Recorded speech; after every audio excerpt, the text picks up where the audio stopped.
Hello, this is the Little Willow, and today I'm working on the midsection of my beads, or my beaded items. So here is one of them, and normally what I do is I will, if I can't find the right freshwater pearl online, I will make my pearls, and so that's what we're going to do today. We're going to make a version of a freshwater pearl with Fimo clay. And so this is the stuff that I usually do, and so we're going to be working on it. Now I have made two already. I've made like an antique gold, a copper bronze, or three, and I've made just the regular freshwater pearl. These are great for sunflowers, by the way, these colors, but we're going to be using mica powders, and so mica powders are really great. So I mixed it in with my clay, and I have rolled it out. Let me clean up a bit. I wanted to do like a little piece so you could see right off the hand. But I just mixed a 50, or you could mix a 60-40 with solid white, opaque white. Now this one is more of a Ceylon look. And it was more translucent than it was opaque, but I like mine to be just a little bit more opaque, so you can add as much or as little as you want as just opaque. If you want to just do opaque, you can. Sometimes I like a little bit of a finish on mine, so I did mix some translucent in here to give it a little bit of an effect. Now, some of the clays that I had some sparkle in it, so you don't have to have sparkle in your clay, but this one did, and you can see it. This is like a translucent sparkle clay, and then I had some translucent. You could even use, yellow if you're just doing little yellow pieces or little gold pieces for the, but I used a lot of white. So, and I'm using Sculpey, and I'm very surprised because usually here in Alaska, by the time we get clay, it's harder than a rock, and this stuff is very soft. So this stuff was harder. You can tell it's hard. It breaks apart. So this is what we have. And I'm just rolling it out in a little bit of a log. And we're just going to take off what we need out of it. Clean up my brush. I'm going to use a little bit of alcohol for cleaning.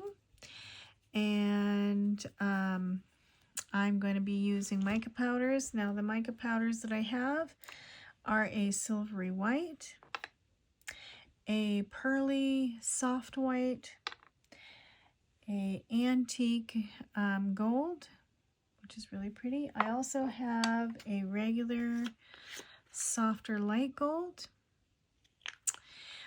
which I like to use too. Let's see, and then we have the bronze here, which I was showing to you. Oh, that goes with that one. Okay, so the bronze, or it says copper, but I'm going to say maybe an antique copper bronze color because it really does look bronze. It doesn't really look antique like a copper to me. And you can see how pretty that turned out. And so I'm just going to be showing you how I do mine, and you can do whatever you want. I have a bead roller here that I use regularly, but you don't have to use a bead roller. And this is what we have. This bead roller, clean it up a bit. And you have the top and the bottom of the bead roller. And when you buy these, they come with some shapes in there. This is round, this is a oblong shape, and this turns out to be, and I will show you here how that works. But usually this one is more of an oblong.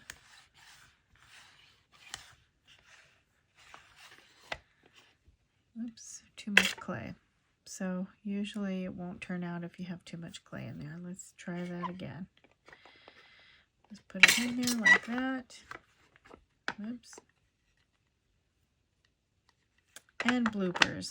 Lots of bloopers today. Okay, not enough clay. So either you're going to have too much or too little. You kind of got to get it right in there. So I guess it would help if I rolled it out a bit. There we go.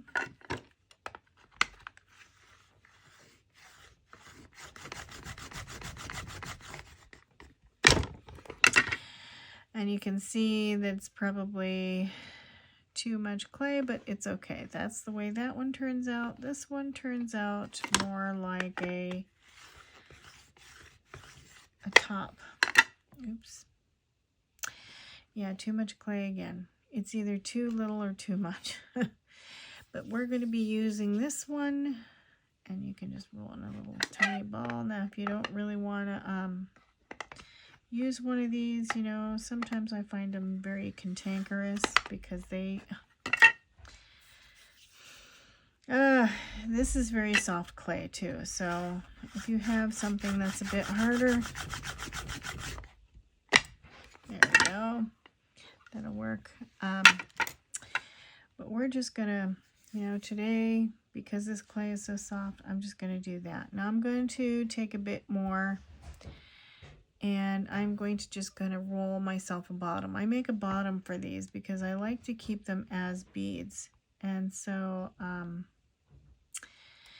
I found these old tubes, beading tubes, and you can use your roller if you want. You can do whatever you want. I have these needles that we're going to be using, and you can find these. They're bead needles that you can find online. I think they have some in different sizes, and they're sharp at the end and blunt at the bottom, and they kind of come in a tube like this. And so I'm just going to roll this out, but this is basically what I'm doing is making a little false bottom for it, putting the bead needle right on top of it, not hard, not to where it goes through it. You don't want it to go through the bottom. You just want to set it on top and do that.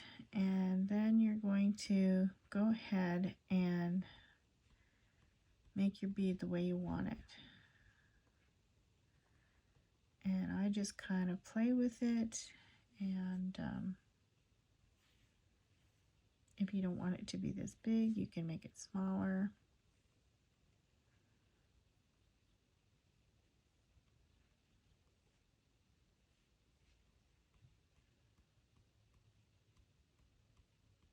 If you want it to be a little bit flatter, sometimes what I'll do is I'll take one of my pieces like this and I'll just change the size, and there, that way there's not as much there. We can continue flattening that out to where I want it to be. Okay, and I'm going to go ahead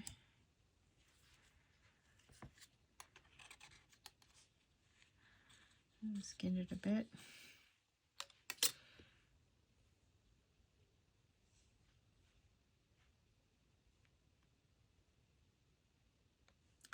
Just like that. And then I'm just going to put that on top. Just like that, right on top of that rod.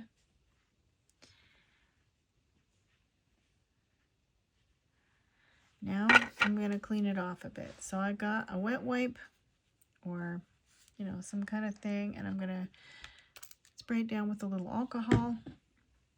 And I'm just going to kind of clean the top of that bead off, get all the whatever debris have accumulated from my fingers. And I'm just going to clean it off really quick, just like that. And then we can put the mica powders on. And I got this brush, and we will put, I'm going to put a silver pearl mica powder on here, just like that. I'm just going to go ahead and make sure it sticks in there good.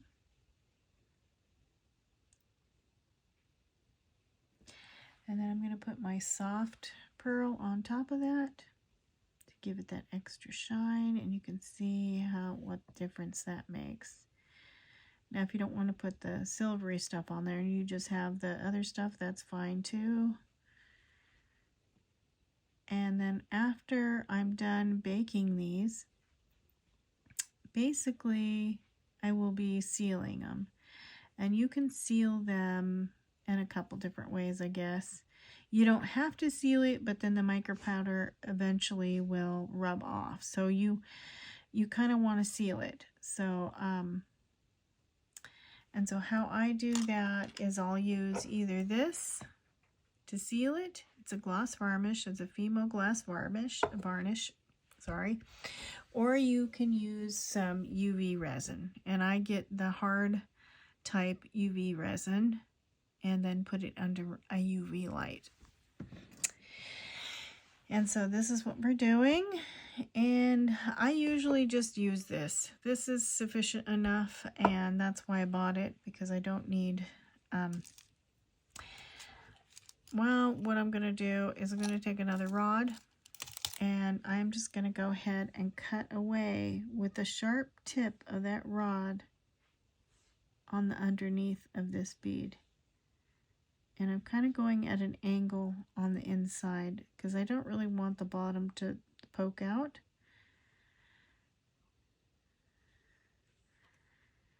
And then you can pull that away if you like.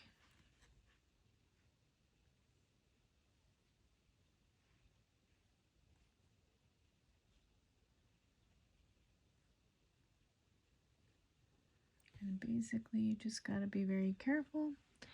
Pull that away. Okay, and I'm going to do it on the other end here.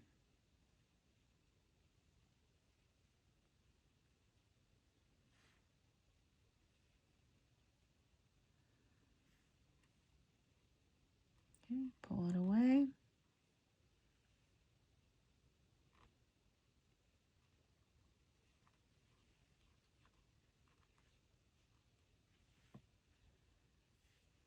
Pull all the little goobers away. And that's basically all I do, is how I make my pearls. And then when you're done baking them, you will just put the, whatever resin you want on them. I'm going to go ahead and smooth the bottom out with a brush now. And sometimes you'll have some goobers that come off of there.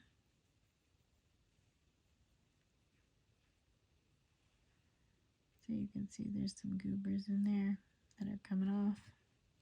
I call them goobers. I don't know what boogers. Goobers, boogers, whatever they are. They're just little extras. You need to use your little pokey end to go in there and get them some more. And that's what you need to do. Okay, and then I'm going to very gently pull that up so we don't, lose the shape. And you're going to see that some goobers are still left on here on the bottom part. Okay. And I will just take my brush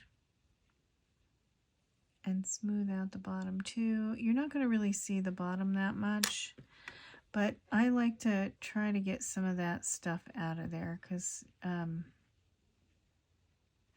don't really want the bottom poking out, and I want my beads to go around this piece right here with ease, not if you need to go like this again, push off a goober. Sometimes just doing this kind of can get some of that mica powder on the bottom. Kind of, it's almost a way of brandishing it too, so the bottom stays kind of flat. But there you go, there's your really round freshwater pearl. Now if you don't want it to be perfect, you don't have to. Not all freshwater pearls are perfect, and so the perfect ones are more accepted as a grade A, and they're graded. All the gemstones are graded. So there's that one. And we did these other ones, and so I'll show you. Basically, you're just doing whatever size you want. That one turned out really good. This one turned out really good. Some of these are a little bit imperfect, but that's okay. And there you go. You can do whatever colors you want. You can do purples, you can do golds, you can do browns, you can do reds. I have blues. There's just so many different options. And if you feel like you want it to be a certain lemony color, you can use a different kind of clay. Now see, this is what I was talking about. This is a brand new package, but it is harder than a rock. And I can feel that it is harder than a darn rock. But there you go. Thank you for joining me. Have a great day. Bye.